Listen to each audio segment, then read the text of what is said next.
Auxilios psicológicos. ¿Qué son los primeros auxilios psicológicos? Los primeros auxilios psicológicos son un enfoque modular basado en evidencias.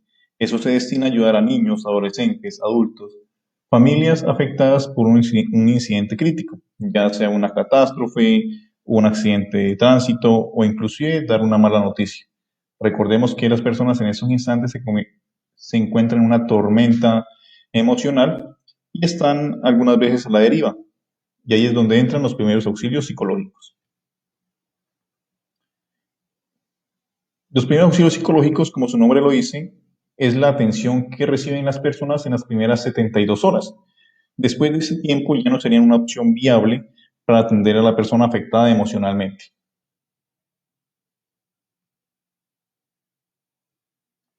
La aplicación de los PAP está diseñada para lograr tres objetivos principales.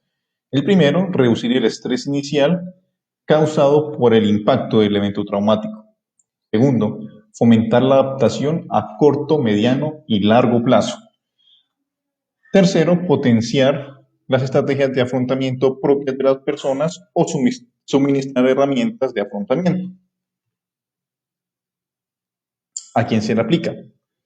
Los beneficiarios de los PAP son cualquier persona o grupo de personas expuestas a un incidente crítico, como lo puede ser un accidente, un atentado, una catástrofe, e incidentes críticos cotidianos, muerte de un familiar, accidentes de tránsito, enfermedad de un familiar, en fin.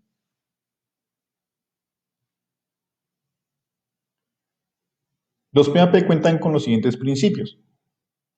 Nosotros debemos modelar respuestas saludables, debemos actuar con calma, ser amables y dar la información de forma organizada y de una manera muy respetuosa.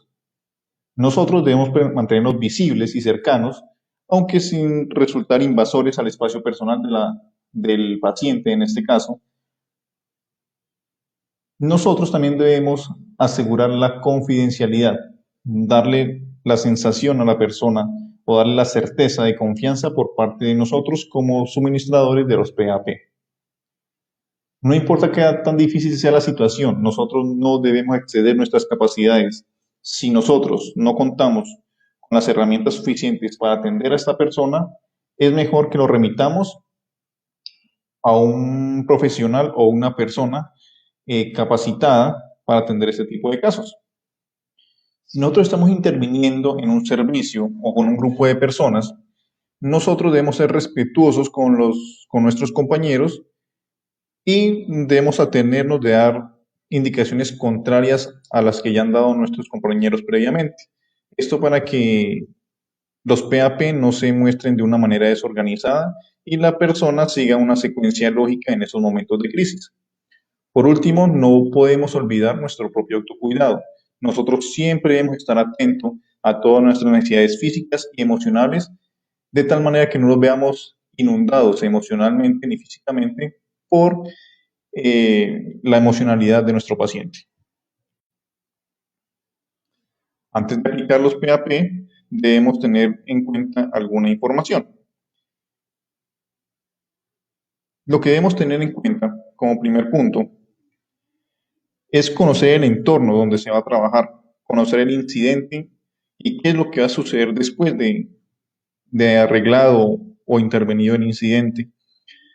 Y conocer quién está brindando la asistencia tanto al incidente como a las personas que están dentro de él. Es decir, si vamos a dar un PAP sobre un accidente de tránsito, entonces debemos nosotros saber quién está brindando la parte de medidas o propias del accidente y quién está brindando la atención a los implicados en el accidente. Nosotros también debemos tener en cuenta que en la coordinación debemos establecer comunicación con las personas autorizadas, ponerse en servicio de los gestores del servicio en ese momento y pues obviamente coordinarse con ellos.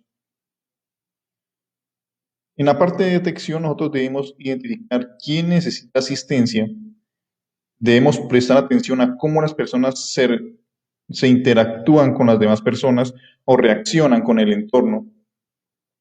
de tal manera que logremos identificar qué personas necesitan esa ayuda. Es decir, si una persona está llorando dentro de los límites normales, está entendiendo la situación, y adicional a eso también vemos una persona parada en la ventana mirando a lo lejos sin prestar atención a ningún tipo de estímulo. Entonces, pues por obvias razones, de pronto la que necesita más atención es exactamente esa persona que está parada a la ventana mirando hacia lo lejos sin atender o responder a ningún tipo de estímulo externo. En la parte de agrupación, nosotros siempre que sea posible debemos trabajar con las familias o con el grupo de apoyo del paciente.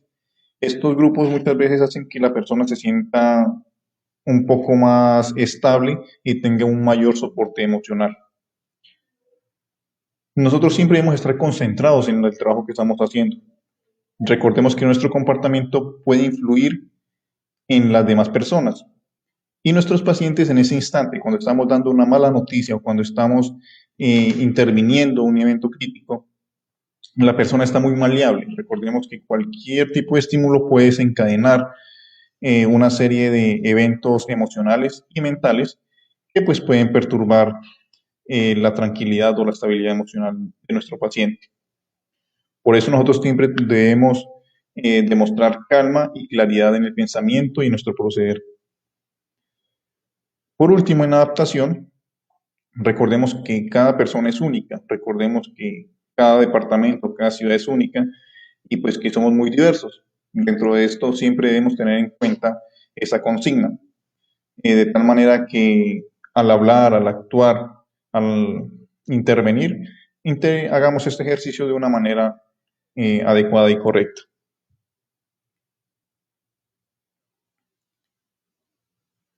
¿Cómo se aplican los PAP? Primero empezamos por contacto y presentación. Entonces nos presentamos de manera no intrusiva, explicar por qué nos hemos acercado y pues establecer la confidencialidad, establecer las necesidades y explicarle a la persona cómo estamos trabajando y bajo qué servicio estamos trabajando. Después vamos con alivio y protección, que sería básicamente cubrir las necesidades básicas y vitales de la persona, ayudar a la reagrupación familiar de ser necesario y pues debemos ponerle mucha atención a las personas que tengan familiares fallecidos, ya que estas personas necesitan un poco más de soporte emocional. Muchas veces las personas no van a querer o no van a poder prestar atención a los estímulos externos, así que básicamente tendremos que hacer contención emocional. La contención emocional es cuando la persona está llorando de una manera muy descontrolada o vemos que está actuando de una manera muy errática. Eh, entonces nosotros que debemos ejercer una presión, generalmente se hace en los hombros o en las manos, y se le dice a la persona que, pues, por favor, se quede ahí con usted en ese instante y que lo mire a los ojos. Entonces, ese acto conlleva que la persona exactamente mmm, tenga una estabilidad mental en ese instante de tormenta emocional, digámoslo de alguna manera. Vamos con recogida emocional, recogida de información. En recogida de información, básicamente vamos a identificar las necesidades y preocupaciones inmediatas. Vamos a reunir la mayor cantidad de información adicional sobre las personas afectadas. Y también debemos averiguar si de pronto la persona tiene antecedentes estresantes previos. Recordemos que en estos tiempos de COVID es muy común ver de pronto a algunas personas que han perdido 2, 3 familiares en un transcurso en menos de 2, 3 meses. Entonces debemos también mirar esa parte para brindar una intervención un poco más específica y clara. Asistencia práctica, básicamente vamos a explorar y analizar las necesidades inmediatas que posee la persona. También podemos nosotros reordenarle u ordenarle las necesidades a la persona, porque en algunas ocasiones lo más importante para la persona es su familiar, ¿sí? Y muchas veces no puede hacer nada por él, salvo esperar. Entonces, pues, el que aplica los PAP los reorganiza de tal manera que en esta ocasión se ponga de primero al paciente y de una manera secundaria al familiar, eh, ya que pues en muchas ocasiones los únicos que pueden hacer algo son los médicos. el familiar únicamente espera. Conexión con la red social de apoyo. ¿Listo? Nosotros debemos fomentar la conexión con su red de apoyo, buscar la familia de ser necesario, brindarle los medios para que nuestro paciente se comunique con la familia y la familia le dará un mejor soporte emocional. Pautas de afrontamiento. Nosotros siempre debemos dar pautas de comunicación de malas noticias a nuestro personal. Enseñar técnicas básicas de relajación. La más recomendada es la que uno respira profundamente por la nariz, lo suelta lentamente por la boca. Generalmente eso se hace un tiempo de 4, 4, 5. Entonces, 4 segundos tomando aire, 4 segundos sosteniéndolo y 5 segundos soltando el aire. También nosotros debemos dar pautas de autocuidado a los pacientes. Es decir, recordarle que se debe bañar, recordarle que debe comer, recordarle que debe tomar agua, recordarle que debe dormir. En algunas ocasiones la persona no puede comer nada sólido, entonces recomendarle que esté constantemente consumiendo jugos naturales o dieta líquida. Todo esto para facilitar lógicamente la ingesta de los alimentos. Por último, nosotros nunca podemos dejar a un paciente solo. Nosotros siempre debemos dejarlo conectando con la red propia de atención en salud mental. Es decir, en un hospital debemos dejarlo conectando con el psicólogo, con el psiquiatra. Y si estamos fuera del servicio hospitalario, dejarlo por lo mínimo en conexión con un hospital, un centro de salud o profesionales de la salud que estén en el lugar. Entonces, para hacer un recorrido un poco más breve de todo lo que hemos hecho, para aplicar los PAP, lo primero que tenemos que hacer es presentarnos, escuchar y comunicar lo que está pasando, comunicarle al paciente qué es lo que está pasando y hacer un proceso de aceptación del hecho estresante. Adicional a esto, debemos identificar necesidades y preocupaciones que tenga el paciente. Como el paciente en ese instante no está pensando claramente, nosotros debemos analizar posibles soluciones que ayuden, en este caso, a mitigar un poco el problema. Después de esto, nosotros debemos hacer las acciones concretas para trabajar con la crisis. Es decir, si nosotros le damos la idea al paciente de que nos contactemos con la familia, pues entonces nosotros debemos facilitar los medios para que exactamente el paciente se conecte, se comunique con su familia. Y por último, debemos hacer un seguimiento al progreso o dejarlo empalmado con un profesional adecuado para atender este tipo de crisis. Muchísimas gracias a todos por atender este video.